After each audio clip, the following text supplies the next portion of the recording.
Assalamu alaikum. YouTube көрүүчүлөр.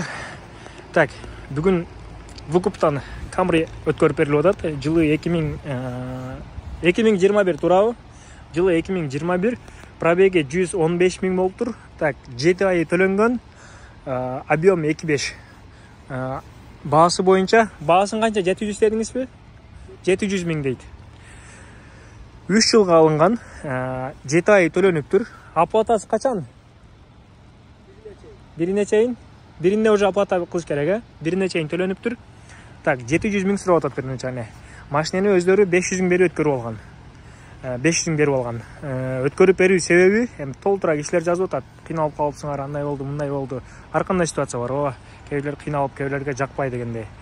Бирок бул решение болду бул байкебиз. Так, 96 000ден оплата азыр Camry жок да, чындап эле айткандачы. Айына 7 ай төлөнгөн, 3 жылга алынган. Дагы 2 жыл 5 ай бар.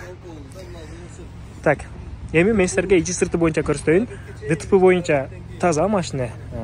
Эч кандай косяги жок сырты боюнча. Көрсөтүштүн деле кереги жок деп ойлойм мен. Ичи боюнча, комплектациясы боюнча мен силерге көрсөтөйүн, эмне бар эмне жок экенин.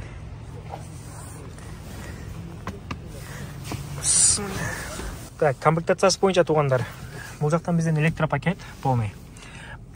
Мультируль, это круиз контроль бар, двухзонный климат контроль бар. Передний, задний лобойлор ысыйт. Кыштын күнү аябай керек.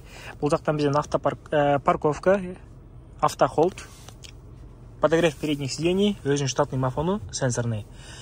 Анан старт-стоп. Еваковрик салынып машинеге, чехол кийгизилиптир. Көрүп атасыздар үчүн ички состояниясын. Оплатасы боюнча уктуңуздар. Так, 96 000ден ровно 96 000би? Ровно 96 000 экен оплатасы ай сайын. Күнүгө ошондо 3200дөн тура келет экен. Бул ИП Маккамбаева да көрүп атасыздар, ошол Кожоназар акебизден чыккан машина. Бул кичине эртерээк чыгып калган машиналар экен оплатасы боюнча. Азыр Camry'лер 110 000ден аз болбой атса керек, менин билишим боюнча. Бунун оплатасы 96 000ден.